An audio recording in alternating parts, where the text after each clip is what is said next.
Hi everyone, I hope you all are doing great. Hi everyone, I hope you all are doing great. तो हमने पहले पढ़ा इन pricing chapter कि हम हमारी डिमांड और प्राइस का रिलेशनशिप क्या होता है, कौन से फैक्टर्स हैं जो हमारे प्राइस को इन्फ्लुएंस करते हैं, कौन से factors price elasticity of demand क्या होती है, कौन से फैक्टर्स हैं जो हमारी प्राइस इलास्टिसिटी ऑफ डिमांड को इन्फ्लुएंस करते हैं। ये सब चीज़ें हम पढ़ चुके हैं, right. Moving forward to the next topic of pricing chapter. अब हमने ये देख लिया कि हम हमारी प्राइस किस किस फैक्टर से इन्फ्लुएंस होती है, हमारी डिमांड और प्राइस का रिलेशनशिप क्या है। अब हम ये देखेंगे कि हमारा ऑप्टिमल प्राइस क्या होना चाहिए, ऐसा प्राइस क्या सेट करें हम कि हमारा प्रॉफिट मैक्सिमाइज हो जाए उससे। जैसे हमने पिछले चैप्टर में पढ़ा था कि किस पॉइंट पे हम अपनी प्रोडक्शन करें कि हमारा प्रॉफिट या कंट्रीब्यूशन मैक्सिमाइज हो जाए। नेक्स्ट टॉपिक उसी से रिलेटेड है कि अगर आप किसी ऐसे पॉइंट पे प्राइस सेट करोगे कि आपका प्रॉफिट मैक्सिमाइज हो जाए, कंट्रीब्यूशन मैक्सिमाइज हो जाए, तो वो चीज़ पढ़ेंगे कि हम एक ऑप्टिमल प्राइस कैसे रख सकते हैं। ठीक है, फॉर एग्जांपल एक ऐसा प्राइस जहाँ पे आपका रेवेन्यू भी सबसे ज़्यादा है, जहाँ पे आपका कंट्रीब्यूशन भी सबसे ज़्यादा है, जहाँ पे आपका प्रॉफिट भी सबसे ज़्यादा है। हर कंपनी का ऑब्जेक्टिव वही है, राइट। यहाँ पर ये लोग कह रहे हैं that if it is possible to try to estimate the optimal selling price by combining an analysis of both cost and demand factors. ये हम एक ऑप्टिमम सेलिंग प्राइस रख सकते हैं, but by combining the analysis of both cost and demand, दोनों का analysis हम combine करके एक ऑप्टिमल सेलिंग प्राइस रख सकते हैं। कैसे करेंगे कि हम एक ऐसा प्राइस रख देंगे जिस पे, ठीक है, जहाँ पर हमारी डिमांड भी कम नहीं हो पाएगी और हमारी कॉस्ट कवर होकर हमें प्रॉफिट भी मिल रहा है। ठीक है, तो selling price is design to maximise short term profitability. Short term यानी कि 1 साल के अंदर अंदर या फिर 6 महीने 8 महीने, शॉर्ट टर्म पीरियड के लिए हम अपनी प्रॉफिटेबिलिटी को मैक्सिमाइज करना चाहते हैं। उसके लिए हम ऑप्टिमल प्राइस कैसे सेट कर सकते हैं, using our cost and demand factors. हम देखते हैं सबसे पहले। अब इसमें भी हमारे पास स्टेप्स हैं। सबसे पहले हम डिमांड की एक इक्वेशन फॉर्म करेंगे। देखो, एक लाइन की इक्वेशन क्या होती है, दिस इज सिंपल मैथमेटिक्स। ठीक है, एक लाइन की इक्वेशन होती है y is equal to M X plus C. ठीक है, y आपका होता है डिपेंडेंट वेरिएबल, ठीक है, x होता है आपका इंडिपेंडेंट वेरिएबल, ओके। c होता है जहाँ पे x is equal to zero.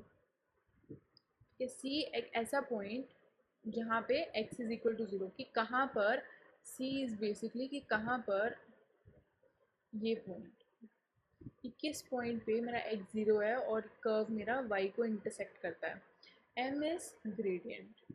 Gradient यानी कि हमारी स्लोप कैसी होगी, हमारी स्लोप कैसी होगी हमारे ग्राफ की। ठीक है, ये होती है एक लाइन की इक्वेशन। अब इस लाइन की इक्वेशन में हम डिमांड की इक्वेशन को डाल देंगे। तो देखो, डिमांड की इक्वेशन हमें क्या बताएगी, it will show the relationship between price for a product and subsequent demand for a product. हमें बताएगी कि अगर प्राइस कुछ है तो उससे डिमांड क्या होगी।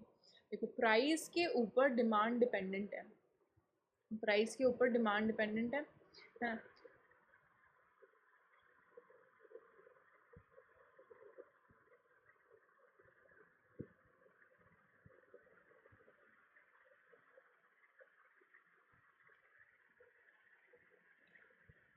तो क्या होगा, यहाँ पे हम क्या करेंगे, हम इस इक्वेशन में डिमांड की इक्वेशन को इनपुट करेंगे। देखो कैसे करते हैं। सो एन एग्जामिनेशन क्वेश्चन में indicate that demand curve of a product can be stated as a straight line equation. ये स्ट्रेट लाइन इक्वेशन मेरे को फॉर्मूला शीट में गिवन होगी, बट हमें याद रखनी है। देखो, एक डिमांड की इक्वेशन क्या होती है, P is equal to A minus B Q. ठीक है, प्राइस, ये हो गया price P, Q is quantity demanded. P is the selling price, Q is the quantity demanded। ठीक है, A क्या है हमारा, theoretical maximum price if price is set at A और above demand will be zero. A क्या है हमारा, जब मैंने बोला कि जहाँ पे हमारा x ज़ीरो है, कि जहाँ पे क्वांटिटी डिमांडेड ज़ीरो है वो हमारा प्राइस होगा A का। ठीक है, A इज मैक्सिमम प्राइस। कि अगर Q यहाँ पे ज़ीरो हो गया तो P is equal to A हो जाएगा ना। ये Q इज ज़ीरो, कि अगर क्वांटिटी डिमांडेड ज़ीरो हुई, P इज इक्वल टू हो जाएगा। D is change in the price required to change demand by unit. B क्या है आपका, B आपका ग्रेडियंट है कि प्राइस के चेंज होने से डिमांड कितनी चेंज हो रही है। Change in price required to change demand by unit. ठीक है, तो अब इलस्ट्रेशन 2 देखते हैं। इलस्ट्रेशन 2 कह रही है मेरी ड्राइविंग द डिमांड इक्वेशन। तो सबसे पहला स्टेप ऑप्टिमल प्राइस सेट करने का सबसे पहला स्टेप है मेरा कि मेरे को डिमांड की इक्वेशन निकालनी है। अब देखते हैं कैसे निकालेंगे। Current price of a product is 12। At this price, the company sells 60 items a month. One month, the company decides to raise the price to 15, but only 45 items are sold at this price. अब देखो यहाँ पे क्या हो रहा है, अगर price $12 है, क्वांटिटी 60 हो रही है। अगर प्राइस $15 है तो क्वांटिटी 45 हो रही है। तो पहले तो बी की वैल्यू निकालते हैं, ठीक है। बी क्या है आपका, B is nothing but change in price divided by change in quantity. Price elasticity of demand का उल्टा फॉर्मूला है। बी क्या है हमारा, change percentage change in price, percentage नहीं लगाएंगे, change in price divided by change in quantity demanded 0.2, ठीक है। कि ये होगी मेरी बी की value. B is what, B is equal to change in price divided by change in quantity. यहाँ पर भी गिवन है हमें, ठीक है। सबसे पहले हम क्या निकालेंगे, बी। इजीली निकाल सकते हैं, 0.2 आ गया बी। अभी मेरे पास इक्वेशन क्या है, P is equal to A minus 0.2 Q, ठीक है। अब सब्सटीट्यूट कर दिया हमने इसमें, substitute the known value of B into the demand function to find A. अब हमारे पास प्राइस भी गिवन है, क्वांटिटी भी गिवन है, इन दोनों में से कोई भी डेटा लेंगे हम ए की वैल्यू निकालेंगे, ठीक है। ये हो गया फर्स्ट स्टेप। सेकंड स्टेप में क्या है, फाइंड दी वैल्यू ऑफ ए। ए की वैल्यू कैसे निकालेंगे, अगर प्राइस मेरा 12 है, ए माइनस 0.2, क्यू मेरा 60 है, ठीक है। 12 equals to A minus 0.2 into 60 कितना होगा हमारा, 0.260 इंटू 0.2 इज 12, ठीक है। तो a is equal to 12 plus 12, a is equal to 24, ठीक है। a इज इक्वल टू 24 यानी कि जहाँ पे क्वांटिटी डिमांडेड 0 होगी वहाँ पे मेरा प्राइस 24 होगा। तो अब मेरी डिमांड की इक्वेशन क्या हो गई, अब मेरी डिमांड की इक्वेशन हो गई p equals to 24 minus 0.2 Q. ये हो गई आपकी इक्वेशन ऑफ अ डिमांड।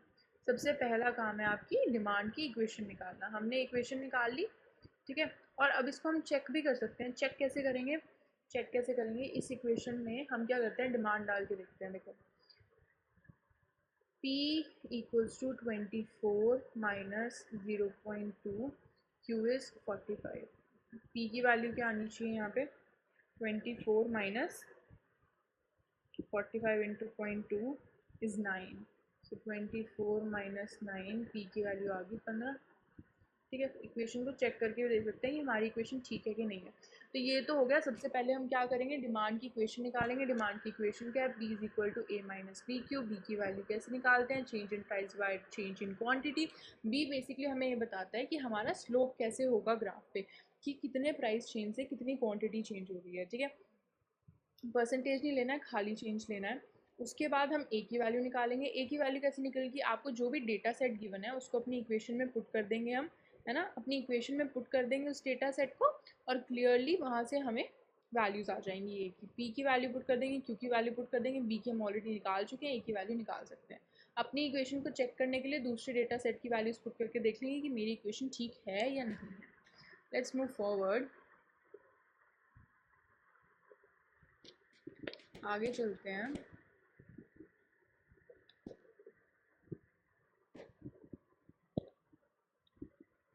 ये हो गई हमारी इक्वेशन, चेक भी हो गई, ठीक है। अब आते हैं एक्टिविटी 2 पे। एक्टिविटी 2 मेरे को क्या कह रही है, अभी तक हम ऑप्टिमल प्राइसिंग के पहले स्टेप पे हैं। पहला स्टेप क्या है कि मेरे को डिमांड की इक्वेशन फॉर्म करनी है। धीरे धीरे पढ़ेंगे, बट पहला स्टेप है कि डिमांड की इक्वेशन फॉर्म करनी है, ठीक है। तो एक्टिविटी 2 पे आते हैं। बोल रहे हैं driving and using a demand equation. तो एक फुटबॉल क्लब चार्जेस $12 पर ticket for home games. Average attendance at this regular games is 16,000, ठीक है। जब प्राइस $12 है तो 16,000 लोग आ रहे हैं। Now when price was increased by $1 per ticket, और जब प्राइस 13 है तो the attendance fell by 2500, 2500 fell मतलब 13500 होगी। Assume attendance to be purely price dependent, अब प्राइस डिपेंडेंट है, ठीक है, तो मतलब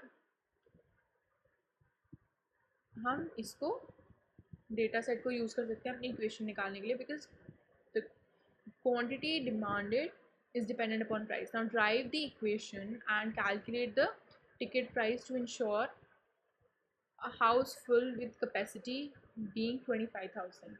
बोल रहे हैं कि पहले डिमांड की इक्वेशन निकालो, फिर बताओ कि टिकट प्राइस क्या होना चाहिए कि 25,000 डिमांड हमारी सेटिस्फाई हो जाए, कि 25,000 लोग हमारी टिकट्स डिमांड करें। सबसे पहले डिमांड की इक्वेशन निकालते हैं, P is equal to A minus B Q. B की वैल्यू निकालेंगे सबसे पहले।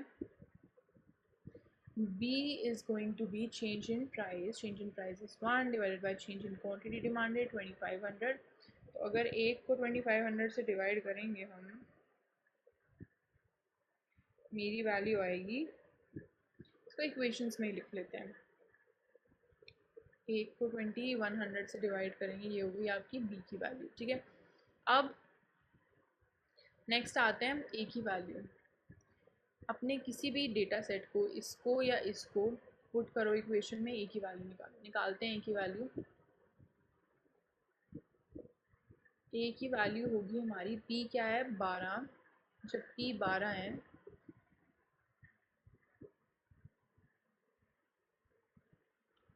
B इज़ 1/2500, तो मेरा क्वांटिटी डिमांडेड है 16,000,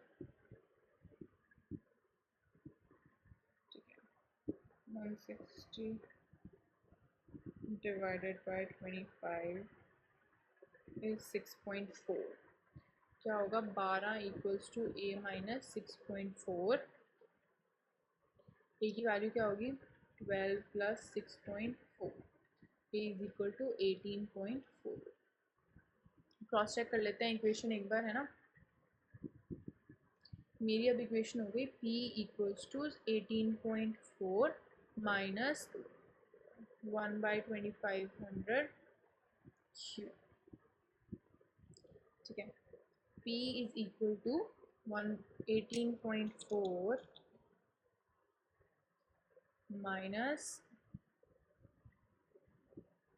1/2500, Q की वैल्यू ले लेते हैं, P की वैल्यू निकालते हैं, इंटू 13,500, ठीक है। कैंसिल आउट कर देंगे इसको, 500 minus 25 divide by 25, so P क्या होगा मेरा 18.4 minus 5.4, P is going to be 13। हमारी इक्वेशन सही है, ठीक है, क्योंकि सेम वैल्यू आ रही है। ये हो गई आपकी डिमांड की इक्वेशन। अब वो कह रहे हैं कि जब डिमांड 25,000 है तो प्राइस क्या रखना चाहिए।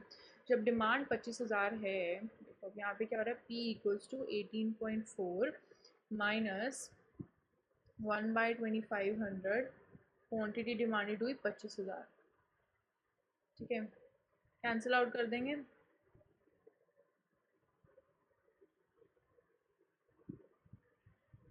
P equals to 18.4 minus 10, P should be 8.4। अगर आप चाहते हो आपकी डिमांड 25,000 हो तो आपका प्राइस 8.4 होना चाहिए। स्टेप बाय स्टेप सबसे पहले डिमांड की इक्वेशन फाइंड आउट करनी है। डिमांड की इक्वेशन के लिए सबसे पहले P निकालेंगे, उसके बाद A निकालेंगे। A कैसे निकालते हैं, वैल्यूज़ पुट करके, ठीक है। A निकालने के बाद अपनी डिमांड की इक्वेशन को क्रॉस चेक करेंगे दूसरा सेट ऑफ डेटा पुट करके।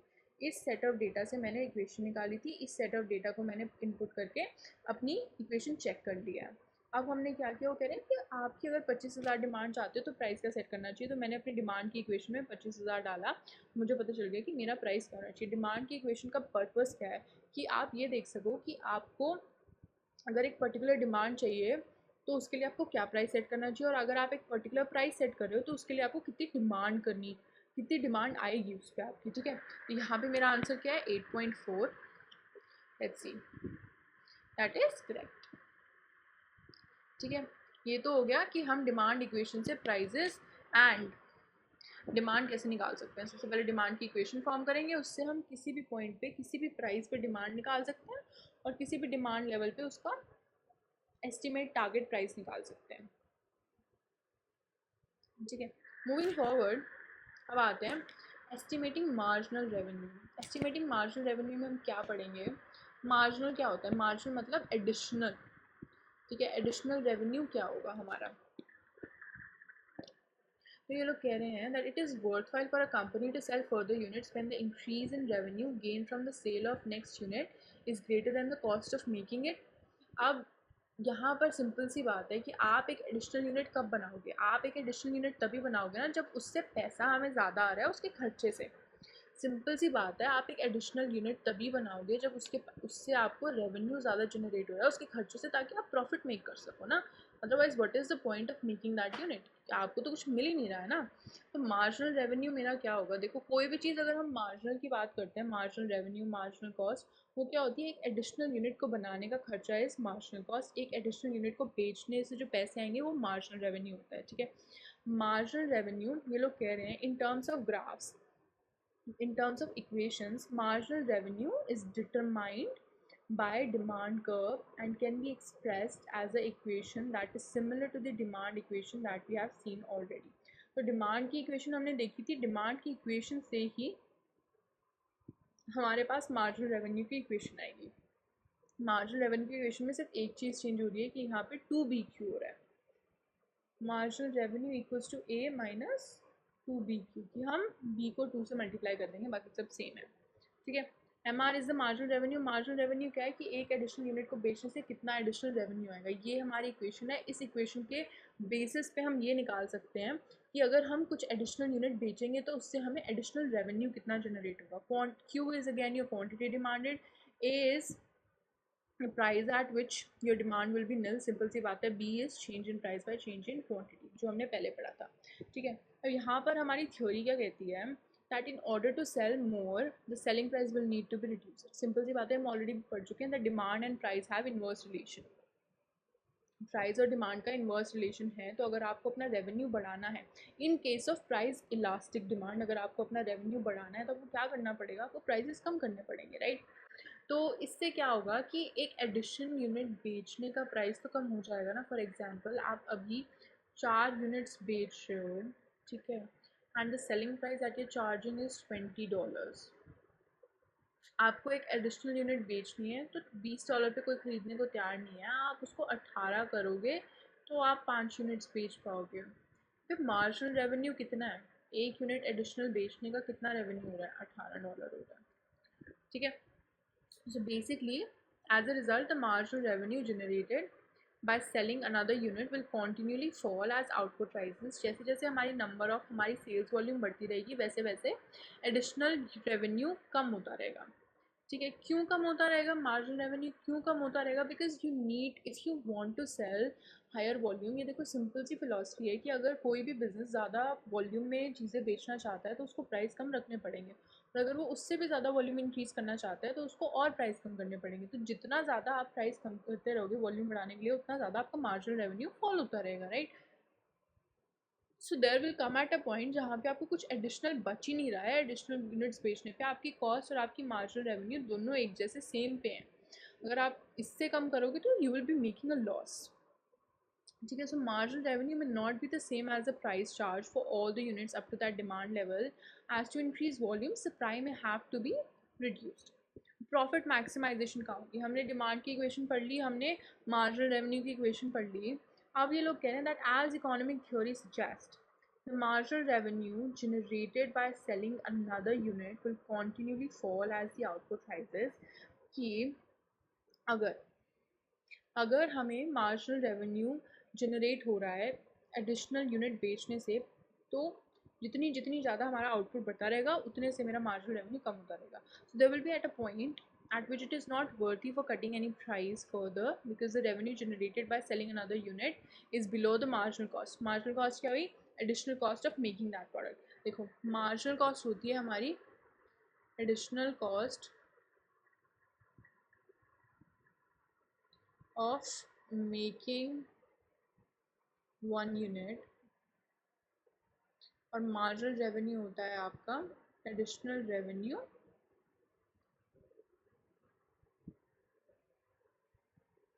earned by selling one additional unit। अब जहाँ पे मेरा खर्चा ज़्यादा हो रहा है उस प्रोडक्ट को बनाने में मेरे रेवेन्यू से, तो हम क्यों बेचेंगे उस प्राइस पे? क्यों हम ऐसे प्राइस पे बेचें जहाँ पे मेरा खर्चा ज़्यादा है और मेरा प्राइस कम है, मेरा रेवेन्यू कम है? So profit will continue be maximized only up to the output level जहाँ पे आपका marginal cost has risen exactly equal to marginal revenue. जहाँ पे आपका marginal cost आपके marginal revenue के point पे पहुँच जाएगा, that will be the point जहाँ पे आप अपना maximum price cut कर चुके हो अपनी sales volume बढ़ाने के लिए। ठीक है, तो वो पॉइंट होगा जहाँ पे आपका प्रॉफिट मैक्सिमाइज होगा, वो पॉइंट होगा जहाँ पे आप ऑप्टिमल सेलिंग प्राइस होगा। जो मेरा ऑप्टिमल सेलिंग प्राइस क्या होगा? जहाँ पे मेरी marginal revenue is equal to marginal cost. इस प्राइस पे अगर मैंने अपने गुड्स बेचे तो मेरा प्रॉफिट मैक्सिमाइज हो जाएगा। ठीक है, अब ये देखते हैं कि ये निकालेंगे कैसे। मार्जिनल रेवेन्यू हम ऑलरेडी पढ़ चुके हैं, है ना, और हमने बोल दिया है कि मार्जिनल रेवेन्यू जहाँ मेरे मार्जिनल कॉस्ट के इक्वल है वो मेरा हो गया optimal point. Now let's see.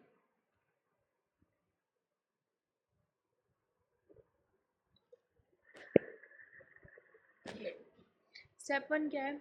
सबसे पहला फंक्शन मेरा यहाँ पे होगा, ठीक है, कि मुझे डिमांड की इक्वेशन निकालनी है।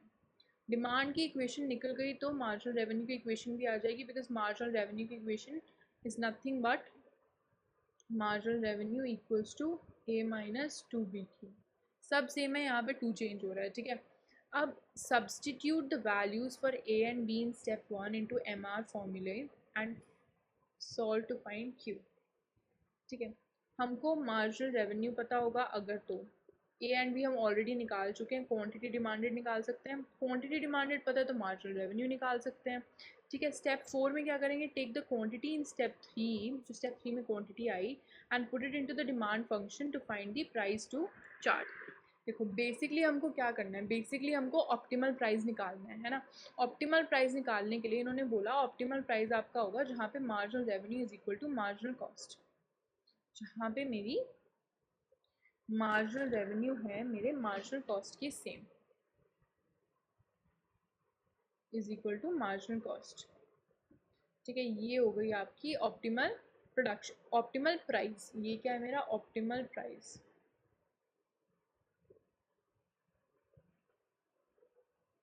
सबसे पहले हम क्या करेंगे? हम डिमांड की इक्वेशन फॉर्म करेंगे। ठीक है, डिमांड की इक्वेशन से हम एमआर की इक्वेशन निकालेंगे। एमआर की इक्वेशन को हम मार्जिनल कॉस्ट की इक्वल रखेंगे और वैल्यूज़ ढूंढेंगे वहाँ पे कि हमारी एमआर की वैल्यू क्या आ रही है। ठीक है, हम अपनी क्या रखेंगे?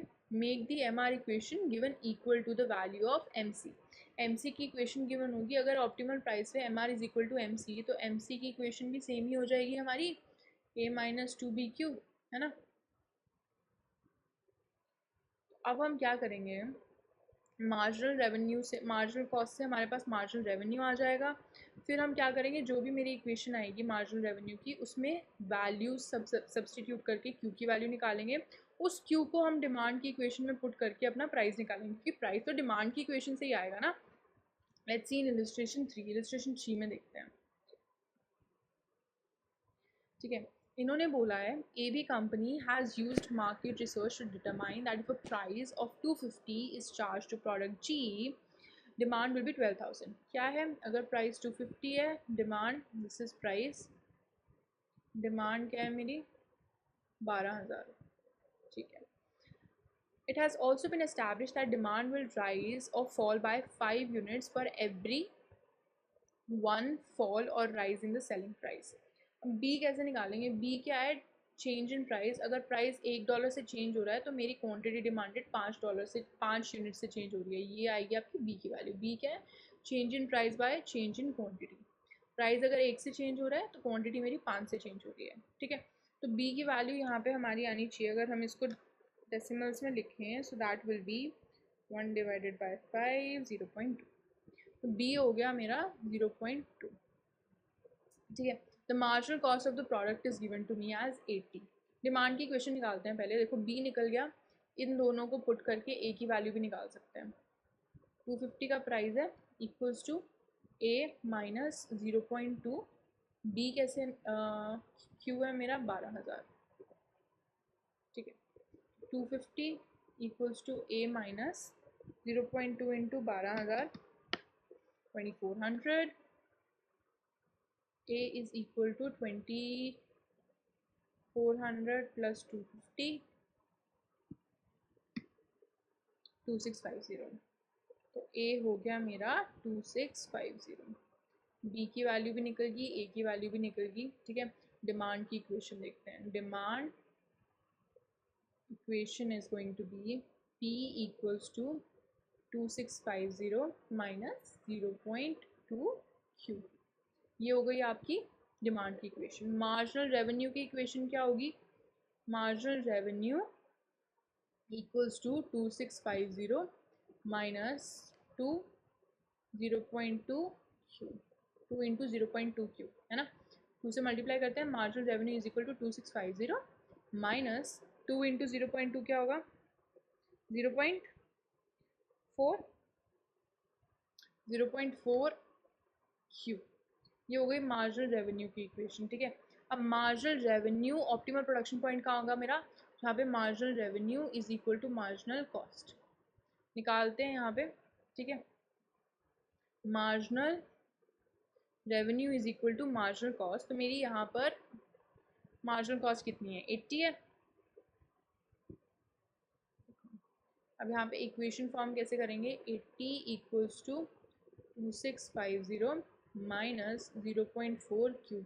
ऐसी कौन सी क्वांटिटी है जहाँ पे हमारा प्रोडक्शन पॉइंट, जहाँ पे हमारा प्रॉफिट मैक्सिमाइज होगा? कितनी क्वांटिटी बेच रहे हैं जहाँ पे मेरा प्रॉफिट मैक्सिमाइज होगा? प्रॉफिट कहाँ मैक्सिमाइज हो रहा है? जहाँ पे marginal cost is equal to marginal revenue. तो मार्जिनल कॉस्ट को ही हम मार्जिनल रेवेन्यू लेके चल रहे हैं यहाँ पे। 80 इक्वल्स टू 2650 माइनस 0.4 Q। 80 इक्वल्स टू, इसको करते हैं 80 minus 2650 equals to minus 0.4 Q। तो यहाँ पे 2650 minus 80 is 2570 minus equals to minus 0.4 Q। Minus minus cancel out करेंगे। ठीक है, यहाँ पे लिखते हैं इसको। अब क्या होगा? 0Q is equal to 2570 divided by 0.4। 2570 divided by 0.4, that is going to give me quantity मेरी क्या होनी चाहिए? 6425। ऑप्टिमल सेलिंग प्राइस पे मेरी क्वांटिटी होगी 6425। ऑप्टिमम सेलिंग प्राइस पे मेरी क्वांटिटी क्या होनी चाहिए? 6425। इसको स्टेप बाय स्टेप देखते हैं। सबसे पहले मैंने क्या किया? बी फाइंड आउट किया। ठीक है, बी के बाद दूसरा हमने क्या फाइंड आउट किया? ए फाइंड आउट किया। थर्ड स्टेप क्या हुआ? मैंने डिमांड की इक्वेशन फॉर्म की। डिमांड की इक्वेशन फॉर्म करने के बाद मैंने मार्जिनल रेवेन्यू की इक्वेशन फॉर्म की। मार्जिनल रेवेन्यू की इक्वेशन में हमने देखा कि हमारा ऑप्टिमल सेलिंग प्राइस होगा जहाँ पे मेरा marginal revenue and marginal cost same है। तो हम यहाँ पे अज्यूम कर लेते हैं कि यही पॉइंट है जहाँ पे हम हमारी ऑप्टिमल प्राइस सेट करेंगे। तो ऑप्टिमल प्राइस के पॉइंट पे प्राइस तो डिमांड की इक्वेशन से निकलेगा। हम यहाँ पे क्वांटिटी निकालेंगे कि कितनी क्वांटिटी पे मेरा ऑप्टिमल प्राइस होगा। ठीक है, क्वांटिटी कैसे निकालेंगे? Marginal revenue equals to marginal cost. तो मार्जिनल कॉस्ट पे मार्जिनल रेवेन्यू ले लेते हैं। 80 equals to 2650, same equation, minus 0.4 Q। अब इसमें से हम Q की वैल्यू निकाल लेंगे। Q की वैल्यू आई मेरी 6425। ये है आपका स्टेप नंबर 5। अब आते हैं स्टेप नंबर 6 पे। स्टेप नंबर 6 क्या कह रहा है? Calculate the profit maximising selling price. अब आपको सेलिंग प्राइस निकालना है एट दिस क्वांटिटी। 6425 की क्वांटिटी पे सेलिंग प्राइस निकालना है। क्या है मेरा? Price equals to 2650 minus 0.2 into 6425। यही क्वांटिटी है जिसपे सेलिंग प्राइस निकालना है। 6425 इंटू 0.2 1285। तो price equals to 2650 minus 1285। Price कितना होना चाहिए हमारा? 2650 माइनस 1285, 1365। ठीक है, ये आपका लास्ट स्टेप है, स्टेप नंबर 6। पहला स्टेप है बी की वैल्यू निकालना, दूसरा स्टेप है ए की वैल्यू निकालना, तीसरा स्टेप है डिमांड की इक्वेशन फॉर्म करना, चौथा स्टेप है मार्जिनल रेवेन्यू की इक्वेशन फॉर्म करना। फिर ये देखना कि marginal revenue is equal to marginal cost at the point of optimal price जहाँ पे हमारा प्रॉफिट मैक्सिमाइज हो रहा है। फिर मार्जिनल रेवेन्यू की इक्वेशन से हमें वो क्वांटिटी निकालनी है जिसपे मेरा सेलिंग प्राइस हम सेट करेंगे। क्वांटिटी निकल गई तो हम डिमांड की इक्वेशन में पुट करके प्राइस निकाल लेंगे। ठीक है, This is how you do this question. Now let's move on to the next activity.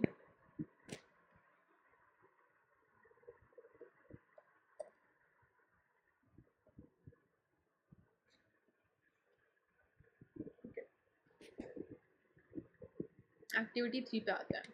Activity 3 कह रही है मुझे that a firm charges 18 per unit for its product, ठीक है, and at this price 17,000 units are sold.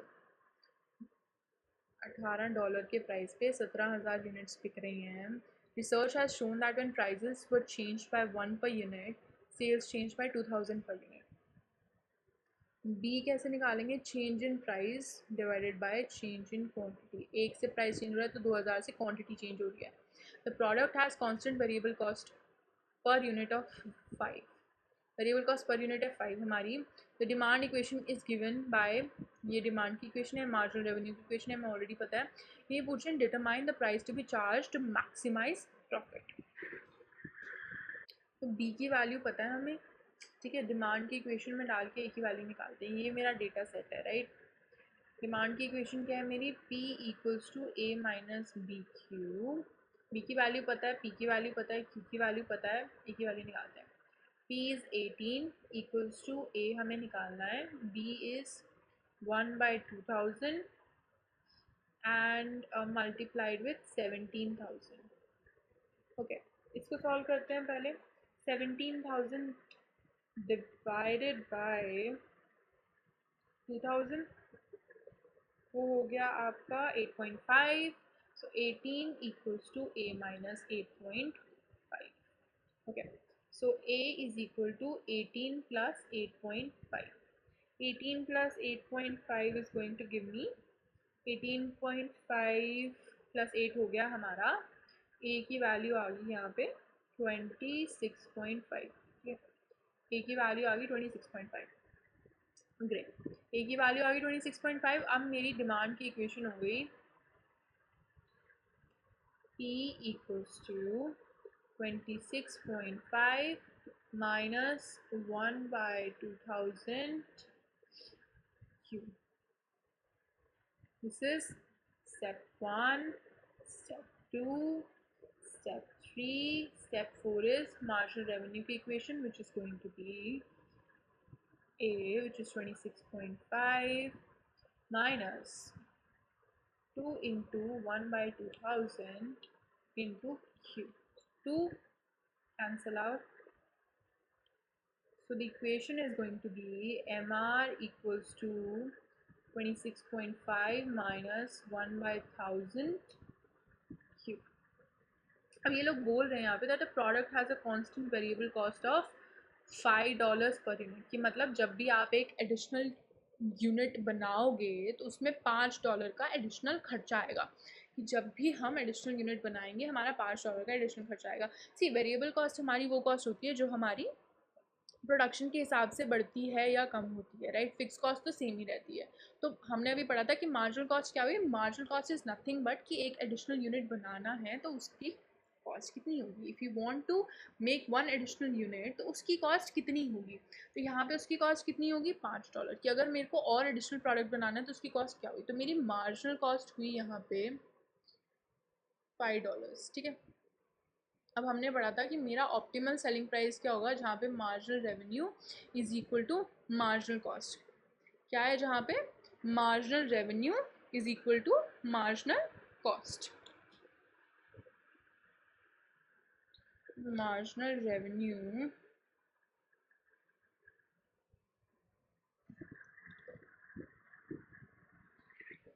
Is equal to marginal cost. ठीक है. तो अगर हम ये देखें तो मार्जिनल कॉस्ट मेरी 5 है. ठीक है. ऑप्टिमल प्राइस जहाँ पे सेट होना चाहिए, जहाँ पे मेरा मार्जिनल रेवेन्यू 5 होना चाहिए, उस पॉइंट पे मेरी क्वांटिटी कितनी है. ये आपका फिफ्थ स्टेप है. क्या निकालना है? क्वांटिटी निकालनी है eight the point of marginal revenue. कि जिस मार्जिनल रेवेन्यू पे आप अपने प्रोडक्ट्स को बेच रहे हो, जिस जिस पर्टिकुलर एक यूनिट को बेचने पे आपको एडिशनल मार्जिनल रेवेन्यू $5 आ रहा है, उस पॉइंट पे आपकी सेल्स वॉल्यूम कितनी है.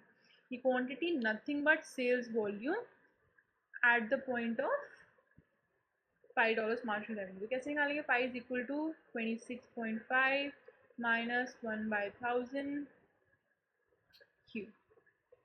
So 5 minus 26.5 equals to minus 1/1000 Q. 26.5 कितना हो गया मेरा यहाँ पे? 26.5 minus 5 is going to be 21.5. Yes.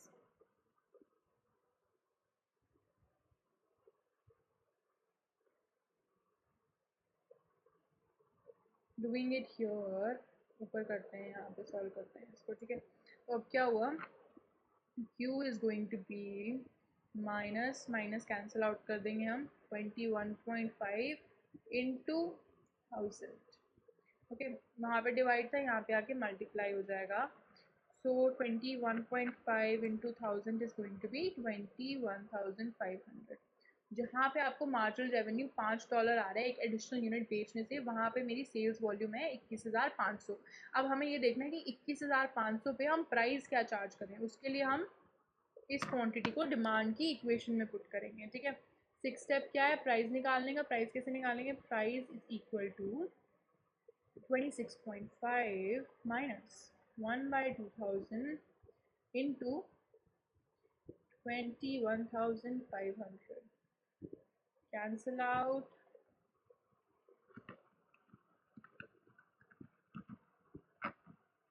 यहाँ पे आना चाहिए P is equal to 26.5 minus 10.75. तो मेरा आंसर यहाँ आना चाहिए P is equal to 15.75. कि प्राइस जब मेरा 15.75 होगा तो मेरी सेल्स वॉल्यूम होगी 21,500 और मेरा मार्जिनल रेवेन्यू एक प्रोडक्ट को बेचने पे कितना होगा? $5. मेरा यहाँ पे करेक्ट आंसर है 15.75. इस पूरे कॉन्सेप्ट का मतलब ये है कि हम जहाँ पर अपना मार्जिनल रेवेन्यू मैक्सिमाइज कर चुके हैं कि अब इससे ज़्यादा अगर प्राइस कम करेंगे, इससे कम अगर मार्जिनल रेवेन्यू आने लगेगा तो वो कॉस्ट से भी कम हो जाएगा. मतलब फिर तो कुछ मिलेगा ही नहीं, फिर हम लॉस में जाने लग जाएंगे, ठीक है. मैक्सिमम आप अपना प्राइस वहाँ तक गिरा सकते हो जितनी आपकी कॉस्ट है, तो वहाँ तक आप अपनी सेल्स वॉल्यूम को मैक्सिमाइज़ कर सकते हो. तो हमें वो प्राइस निकालना है जहाँ पे हम अपनी सेल्स वॉल्यूम मैक्सिमाइज़ कर लेंगे. उसके लिए हम ये सब स्टेप्स फॉलो करेंगे. पहले डिमांड की इक्वेशन निकालेंगे, फिर मार्जिनल रेवेन्यू की, फिर हम ये देखेंगे कि जहाँ पर मेरी मार्जिनल कॉस्ट है उस प्राइस पर मेरी क्वान्टिटी कितनी सेल्स वॉल्यूम बेच रहे हैं, उस सेल्स वॉल्यूम को डिमांड की इक्वेशन में पुट करके प्राइस निकालेंगे, ठीक है. So this is correct. ठीक है, आगे बढ़ते हैं टू टैब्यूलर अप्रोच. अब टैब्यूलर अप्रोच में अगेन सेम चीज़ है. आपका प्राइस क्या हुआ? जहाँ पे आपका marginal cost and marginal revenue is same, ठीक है. Marginal revenue and marginal cost देखते हैं यहाँ पे. One more approach of determining the profit maximising production plan is to calculate extra cost and revenue and different combinations of output and selling price, ठीक है.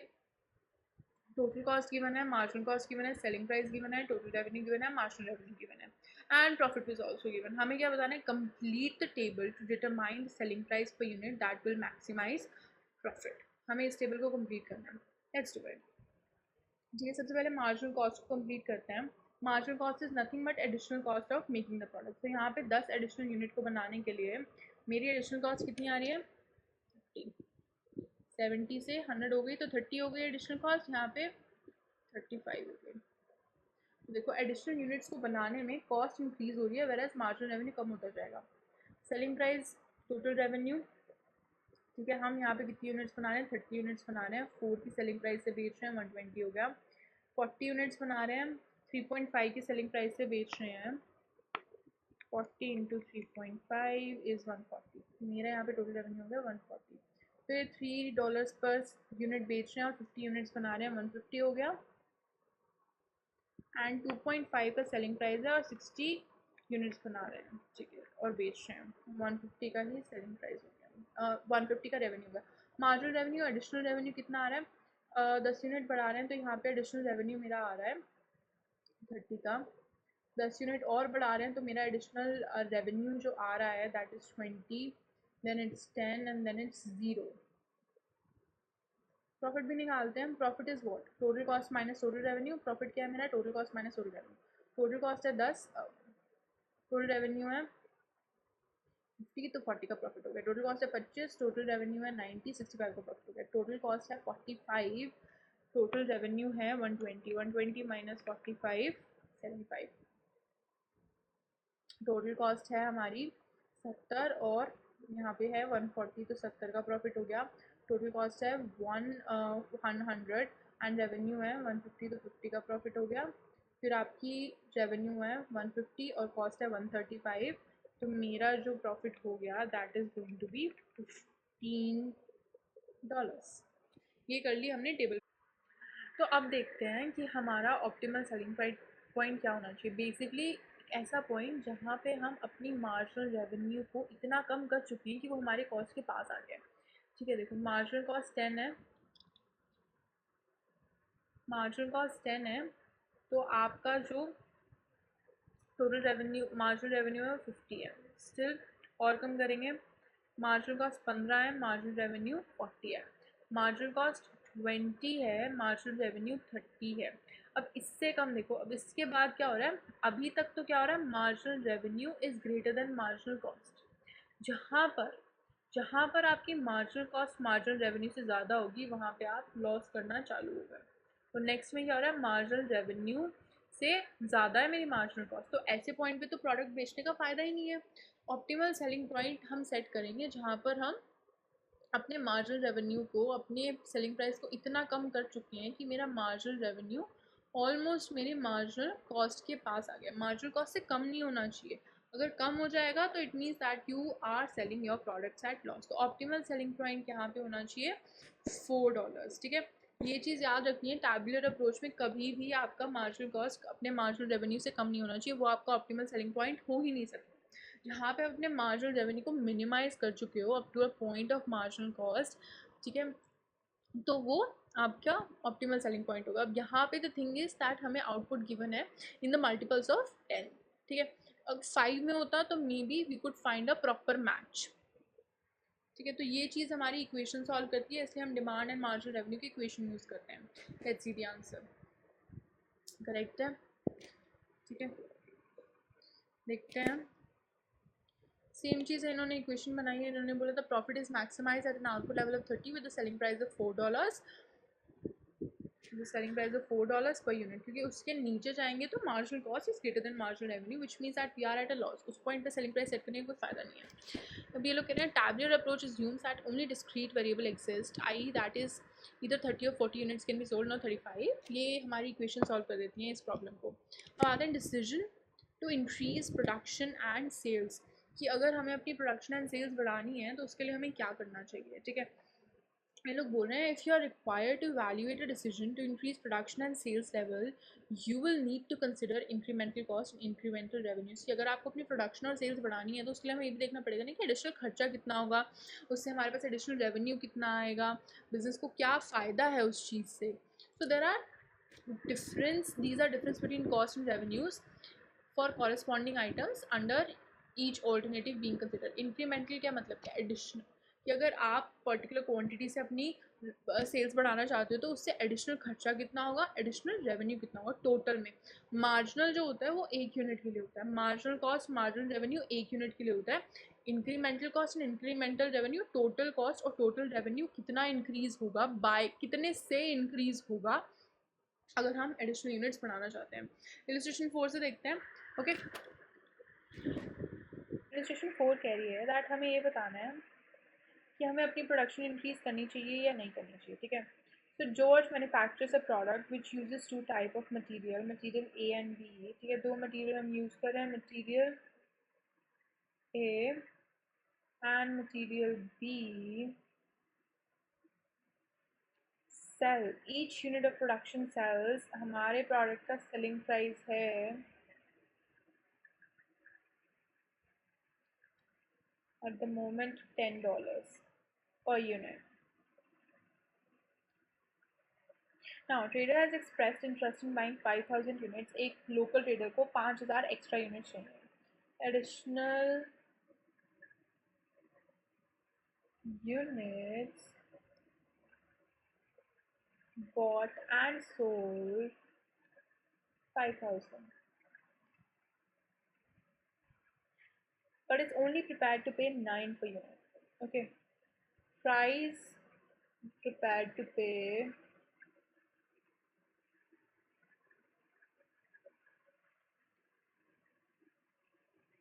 हमारे को सेल्स गिवन है, अभी current cost and current revenues given है, जिसमें हमारी current revenue given है, करंट कॉस्ट गिवन है, ठीक है, इट्स इन थाउजेंड्स, एक चीज़ याद रखनी है हमें, ये थाउजेंड्स का है। Fixed overhead, non production cost, total cost given है, बजटेड प्रॉफिट गिवन है, 100,000 मेरा बजटेड प्रॉफिट है, ठीक है। ये लोग कह रहे हैं the following additional information has also been made available that there is a minimum inventory of material available and the prices of new material are expected to be 5% higher for material A and 3% higher for material B। कि अगर हमको in additional units बनानी है तो हमें additional खर्चा कितना आएगा, मटीरियल ए को ख़रीदने के लिए हमारे पास 5% हायर पैसा पे करना पड़ेगा और मटीरियल बी के लिए 3% एक्स्ट्रा पे करना पड़ेगा। George has been having problems with his workforce and is short of labor. He currently has the capacity to produce 36,000 units, but would have to employ contract labor at 3.5 per hour to make any additional units. Okay. Included in the fixed cost overheads, his production overheads is the salary of production manager. Now the manager is stressed but exhausted and has threatened to leave unless they receive a pay rise of $5,000. Now George would not be able to fulfill any new orders without the production manager. हमसे requirement में क्या पूछा गया है, requirement में हमसे पूछा गया है कि evaluate whether George should accept this order और नॉट। अब हम क्या करेंगे, यहाँ पे हम ये देखेंगे इस ऑर्डर की इंक्रीमेंटल कॉस्ट कितनी है। तो इंक्रीमेंटल रेवेन्यू जो है सिंपल है, 9 यूनिट पर डॉलर मिलेगा हमें, $9 पर यूनिट मिलेगा और हम 5,000 यूनिट बेच रहे हैं। तो रेवेन्यू तो मेरा हो गया 9 into 5,000, very simple 45,000। I am gonna earn 45,000 from it. Okay, so incremental revenue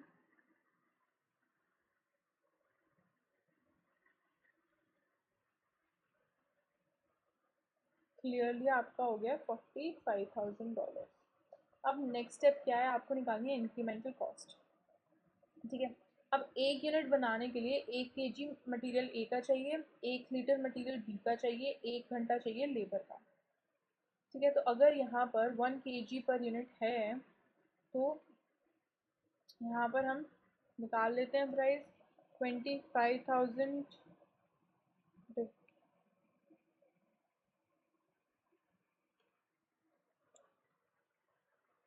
तो यहाँ पे क्या करते हैं, सबसे पहले करंट प्रोडक्शन निकालते हैं, करंट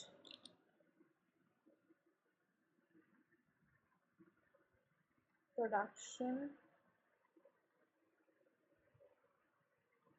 देखो हम 350,000 का रेवेन्यू अर्न कर रहे हैं और पर यूनिट को बेच रहे हैं $10 पे। तो 300 अगर हमारी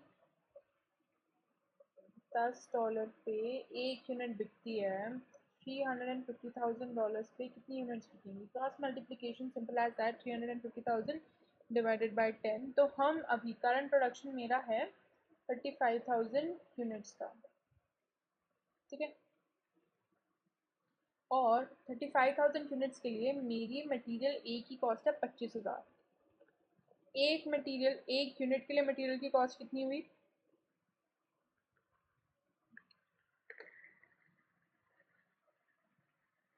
0.714। This is the cost for 1 unit, material A की कॉस्ट 1 यूनिट के लिए। फिर मटेरियल बी 50,000 है हमारी फॉर 35,000 यूनिट्स, 1 यूनिट के लिए कितनी हुई, 1.428 हुई, ठीक है। अगेन लेबर इज 75,000, कॉस्ट मेरी जो है वो है 35,000 यूनिट्स के लिए, तो एक के लिए कितनी हुई, 2.143। ये जो आपकी कॉस्ट है this is per unit. Okay, अब ये लोग बोल रहे हैं कि अगर हमें एडिशनल प्रोडक्ट प्रोड्यूस करना पड़ेगा तो 5% हायर मिलेगा मटेरियल ए, 3% हायर मिलेगा मटेरियल बी। रिवाइज कॉस्ट निकालते हैं मटेरियल ए एंड बी की। मटेरियल ए की कॉस्ट होनी चाहिए रिवाइज कॉस्ट 0.714 इंटू 105%, और यहाँ पे होनी चाहिए 1.428 इंटू 1.103%। इनकी कॉस्ट जो आएगी दैट विल बी 7124 इंटू 101, ये होनी चाहिए 0.7497, ये होनी चाहिए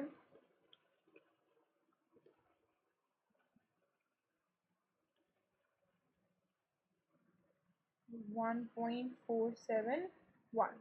हमेशा अपने answers make sure that 3 decimal places तक तो हो ही, ताकि हमारी कैलकुलेशंस एक्यूरेट हो सके। ठीक है, तो इंक्रीमेंटल कॉस्ट में आते हैं। अब इंक्रीमेंटल कॉस्ट में सबसे पहले मटेरियल ए का कितना खर्चा आएगा एडिशनल। हमारे पास इन्वेंट्री तो कुछ नहीं पड़ी, तो सब खरीदना पड़ेगा। खरीदेंगे किसने, इस प्राइस पे। इस प्राइस पे 0.7497, एक यूनिट के लिए 1 kg चाहिए, तो 5000 यूनिट्स के लिए 5000 चाहिए, मल्टीप्लाई 5000 कर देंगे, तो टोटल मटेरियल की कॉस्ट आएगी आपकी 3748.5। मटेरियल बी की कॉस्ट देते हैं। अब एक यूनिट के लिए 1 लीटर चाहिए, 5000 के लिए 5000 लीटर चाहिए होंगे, 1.471 इंटू 5000, टोटल कॉस्ट आएगी 7355। ठीक है, अब आते हैं लेबर पे। लेबर की एडिशनल कॉस्ट कितनी है, वो कह रहे हैं कि अभी हमारी कैपेसिटी है 36,000 यूनिट्स प्रोड्यूस करने की, और अभी हम 35,000 यूनिट्स प्रोड्यूस कर रहे हैं। ठीक है, तो 1000 की कैपेसिटी है, 4000 के लिए हमें लेबर हायर करनी पड़ेगी एट 3.5। लेबर बाइफरकेट करेंगे, फॉर 1000 यूनिट्स नॉर्मल प्राइस पे होगा। ठीक है, नॉर्मल प्राइस कितना है मेरा 2.143, 1000 यूनिट्स के लिए 2.143 पे होगा, विच इज़ 2143, और बाकी की 4000 यूनिट्स के लिए 3.5 पे होगा, सो 4000 इंटू 3.5, 14000।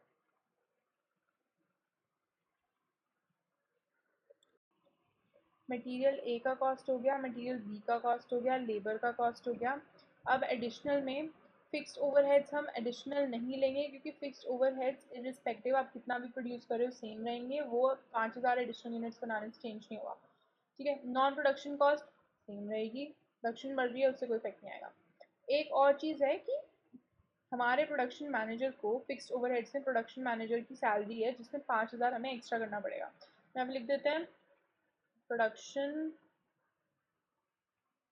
मैनेजर्स सैलरी जो हुई मेरी $5000। ठीक है, ये सबको ऐड करके मेरे पास क्या आएगी, इंक्रीमेंटल कॉस्ट आएगी। इंक्रीमेंटल कॉस्ट देखते हैं टोटल कितनी है, 5000 प्लस 14000 प्लस 2143 प्लस 7355 प्लस 3748.5, ये हो गई 32246। तो टोटल इंक्रीमेंटल कॉस्ट जो मेरी हो गई वो हो गई यहाँ पे 32246.5। ये इंक्रीमेंटल कॉस्ट है, ये इंक्रीमेंटल रेवेन्यू है। हम इससे क्या निकालेंगे, इंक्रीमेंटल प्रॉफिट निकालेंगे। इंक्रीमेंटल प्रॉफिट आना चाहिए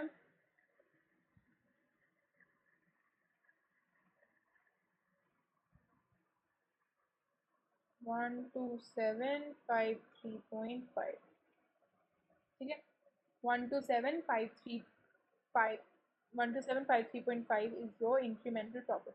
तो अब इस एडिशनल यूनिट्स को बनाने में और बेचने में मेरे को प्रॉफिट हो रहा है ना, टोटल में प्रॉफिट हो रहा है, तो obviously we can accept the new order, because incremental profit हो रहा है, इंक्रीमेंटल लॉस नहीं हो रहा, मेरा इंक्रीमेंटल रेवेन्यू ज़्यादा है मेरी इंक्रीमेंटल कॉस्ट से।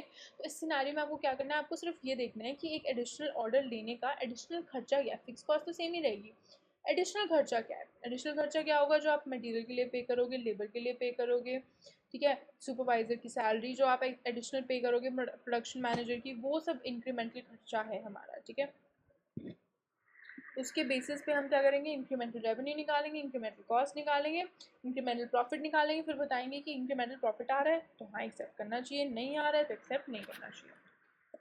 Let's move forward and see the answer here. ठीक है, देखो अगर हम इसको हटा भी देते हैं एक सेकेंड के लिए, हमारा आंसर है 12753। ये सब डेसिमल्स की वजह से थोड़ा सा यहाँ पे आंसर चेंज हो गया, देखो क्योंकि यहाँ पे हमने 2 डेसिमल प्लेसेस दे रखा है, हमारा आंसर थोड़ा सा चेंज हो गया, बट डजेंट मैटर। इसका मतलब ये नहीं है कि आपका आंसर गलत है, क्योंकि हमें यहाँ पे एडवाइस ही करना था, है ना। एडवाइस में तो आपको फिर भी इंक्रीमेंटल प्रॉफिट हो जाएगा। इन दिस सिनेरियो +5 ±5 10 चल जाएगा, ठीक है। Let's move forward. Volume based discount क्या आता है? वॉल्यूम बेस्ड डिस्काउंट यानी कि अगर आपसे कोई बल्क में चीज़ें खरीद रहा है तो डिस्काउंट देना पड़ेगा ना। अगर आपसे कोई इंसान, let's say if someone is purchasing you for 10 lakhs in Indian rupees, अगर कोई आपसे 10 लाख का सामान खरीद के जा रहा है, कुछ तो डिस्काउंट दोगे आप उसको, है ना। सिमिलरली बहुत सारे बिजनेसेस ऐसे होते हैं जो बल्क में सामान बेचते हैं, तो उनको अपने कस्टमर्स को डिस्काउंट देना पड़ता है, ठीक है।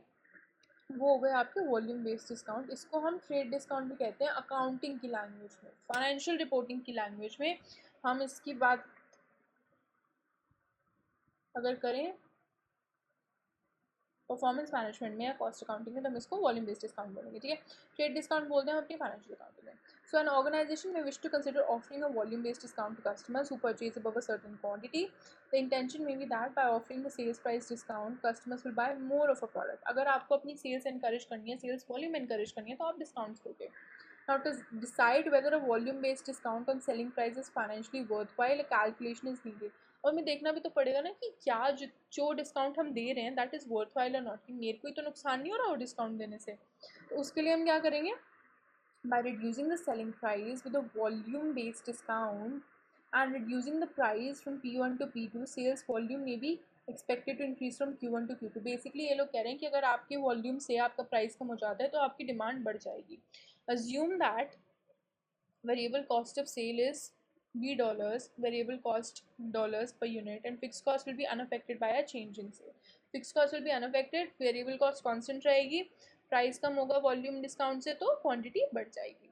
सिंपल सी बात है, ठीक है। तो total sales revenue at a discounted price is नई क्वांटिटी नया price, total sales revenue at non discounted price पुरानी क्वांटिटी पुराना प्राइस जो डिस्काउंट से पहले का था। हमें निकालना डिफरेंस क्या है। अगर हमारा difference is positive, difference is positive, तो it's giving me more revenue.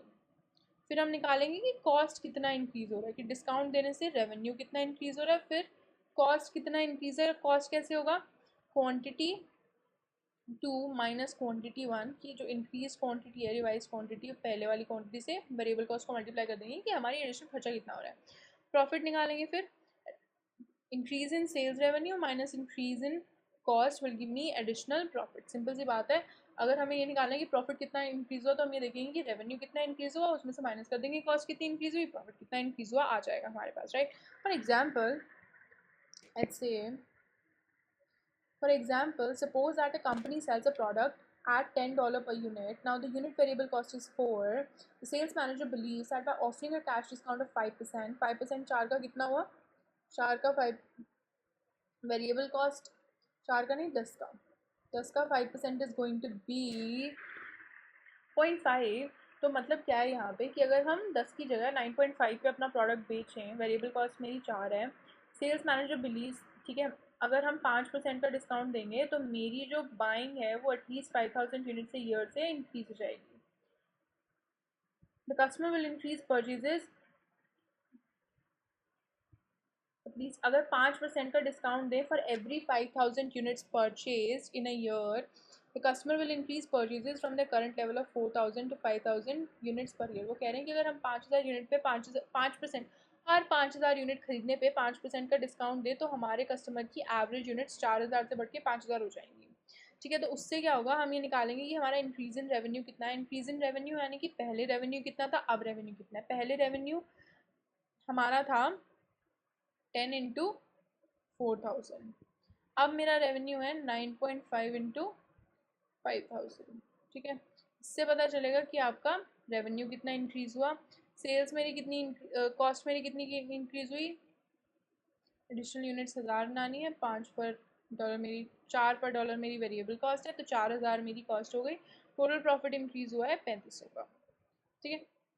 ये सब हमारी टेक्निक्स हैं ये देखने के लिए कि हमको एक पर्टिकुलर प्रोजेक्ट लेना चाहिए, हमको एक पर्टिकुलर कस्टमर को डिस्काउंट देना चाहिए। तो बेसिकली हमारा पर्पस ये है कि हमारे को लॉस नहीं होना चाहिए। हम जो भी चीज़ कर रहे हैं हम उसमें ये एनालाइज करेंगे कि हमारे को लॉस नहीं होना चाहिए, हमारा खर्चा कितना है, प्रॉफिट कितना आ रहा है, कॉस्ट बेनिफिट एनालिसिस तो करेंगे ना, हर चीज़ में देखेंगे तो सही कि बेनिफिट्स कितने हैं और कॉस्ट कितने हैं। अब जहाँ पर कॉस्ट ज़्यादा होगी वो चीज़ क्यों करेंगे, सिंपल सी बात है, राइट। अब आते हैं हमारे one of the main topics और लास्ट टॉपिक है हमारे इस चैप्टर का, प्राइसिंग स्ट्रैटेजीज। अब इस टॉपिक में क्या होगा, हमारे को different different pricing strategies given होंगी इन डिफरेंट सिचुएशंस की। हर सिचुएशन में हमें किस टाइप की प्राइसिंग स्ट्रैटेजी यूटिलाइज करनी चाहिए, किस सिचुएशन में कौन सी प्राइसिंग स्ट्रैटेजी एक्चुअली यूजफुल है।